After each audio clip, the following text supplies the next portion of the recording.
Hi everyone, we're back with part 2 of Lecture 9 on American Imperialism. Where we finished last video was with the Boxer Rebellion in China, an uprising against any symbols of foreign interference and meddling in the country. Those were targeted by local groups anxious to see China assert its independence once more. The rebellion was brutally repressed, however, by a coalition of Western forces, including not only U.S. soldiers but French and British soldiers. And from the standpoint of American business leaders and politicians, despite any sort of static on the ground in China, any sorts of rebellions, the United States clearly intended to keep a foothold in the market of China so that American goods could be sold into that country.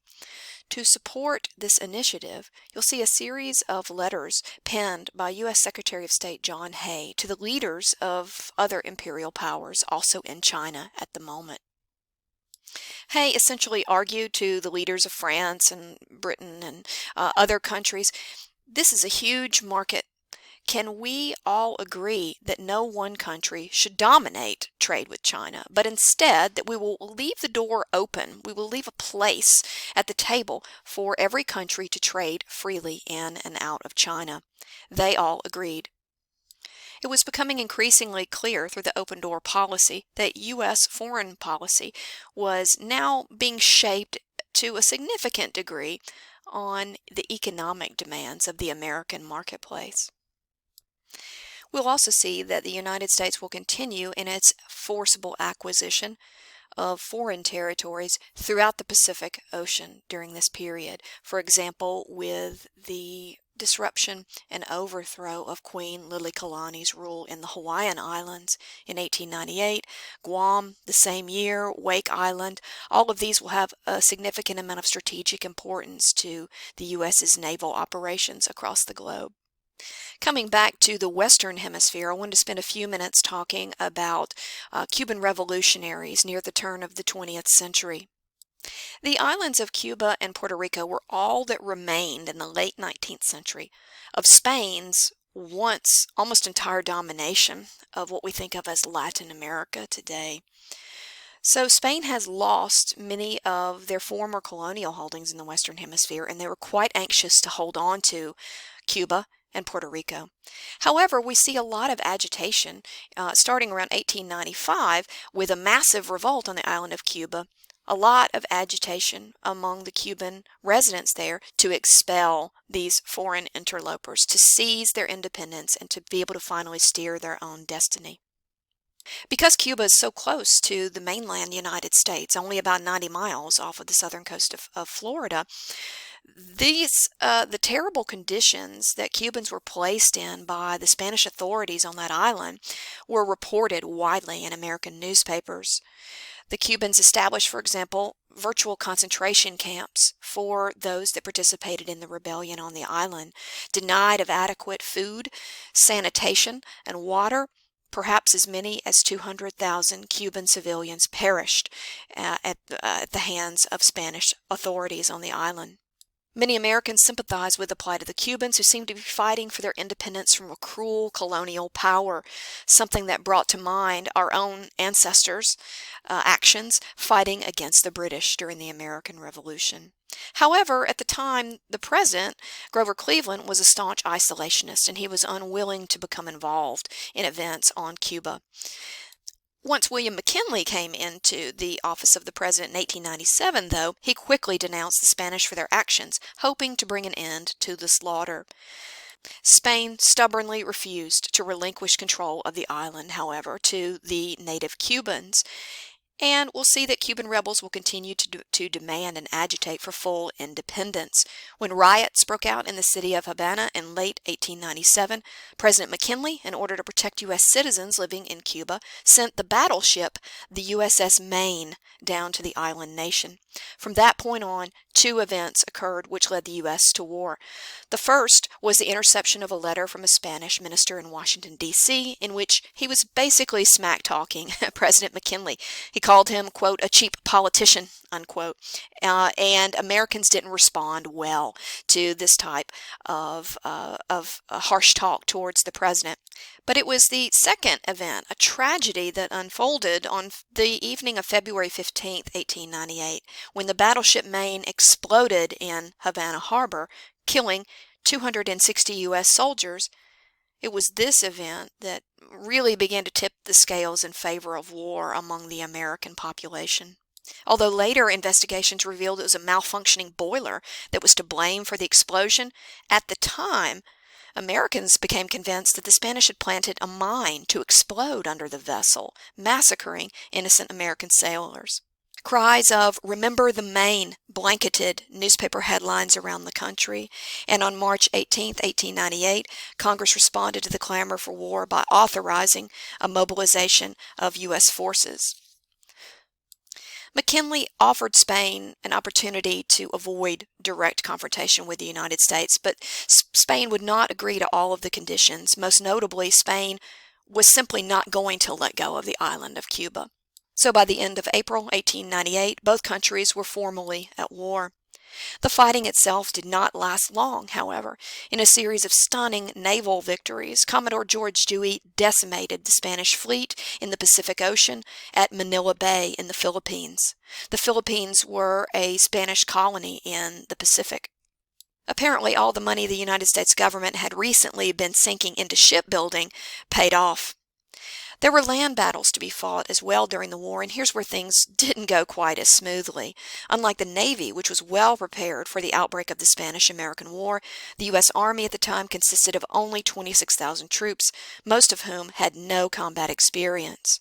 In Cuba alone, however, the Spanish Army had 80,000 troops stationed there, with another 50,000 in reserve. As a result of being outmanned and outgunned on the ground during the war, Congress immediately stepped in and increased the size of the U.S. Army to 62,000 soldiers, asking for another 125,000 volunteers. Surprisingly, the call to arms was met enthusiastically by men across the nation. In fact, before long, they had more soldiers than they had uniforms to give to U.S. troops being sent to Cuba. U.S. ground forces were also woefully underprepared when it came to their armaments. The rifles that many U.S. soldiers were using to fight in the Spanish-American War dated to the Civil War era, and troops often had to wait days on end for reinforcements of men, weapons, medicine, and food in the fields. Adding to the problems in fighting on land in Cuba was the endemic tropical diseases carried by mosquitoes such as yellow fever and malaria. In fact, of the 3,000 casualties sustained by U.S. troops during the war, 90% of them were actually caused by tropical diseases rather than the wounds that they sustained in battle. As for the soldiers' willingness to fight, many American troops were ready to go. U.S. troops were spoiling for a fight. Volunteer cavalry units, such as the one led by Theodore Roosevelt, who was then Secretary of the Navy, were able to quickly charge full bore into battle, taking very valuable high ground outside of Santiago. Roosevelt's bravery in the Spanish-American War would earn him quite a bit of fame and acclaim back home in the United States, ultimately catapulting him to the spot of vice president in 1900. Many volunteer U.S. Army units whose efforts were vital in helping America ultimately win the war against Spain. The 9th and 10th Negro Cavalries, for instance, played a key role in helping Roosevelt's unit make their famous charge up Kettle Hill. In fact, as one member of the Rough Riders remarked later of the Negro Cavalry's bravery, quote, "I am a Southerner by birth, and I never thought much of the colored man. But," he continued, "I never saw such fighting as those 10th Cavalrymen did. They didn't seem to know what fear was." We should keep in mind that while African Americans comprised almost 25% of U.S. forces fighting in Cuba, they were still segregated into separate army units, and their accomplishments in the war are often overlooked even to the present day. After dominating on sea and eventually coming to take over the Spanish on land as well, the war concluded by July 16, 1898. That was when Spanish authorities surrendered in Cuba, and several days later the Spanish government sued for peace. By the end of 1898, when all was said and done, Spain was forced to hand over independence to the island of Cuba. The United States will take over control of the island of Puerto Rico. And in the Pacific, the United States will take control of the Philippines in exchange for a one-time payment to the Spanish government of $20 million. Thus, at the end of the Spanish-American War, the U.S. now stood as an imperial power on the world stage, with significantly enlarged island holdings. Unfortunately for the Filipino people who had long lived under the Spanish yoke of domination, they don't get their independence at the end of the Spanish-American War. Instead, they see yet another imperial power, now the United States, coming to take over control of their country. We will see a vigorous independence movement generated in the Philippines at the end of the Spanish-American War. Now U.S. troops will no longer be fighting the Spanish, they will be fighting the Filipino people. In 4 years of fighting on the islands, more than 4,200 American soldiers died, as well as 16,000 Filipino soldiers, but that pales in comparison to the civilian casualty rate. 200,000 Filipino men, women, and children died from famine, disease, displacement, or literally being caught in the crossfire of this independence movement.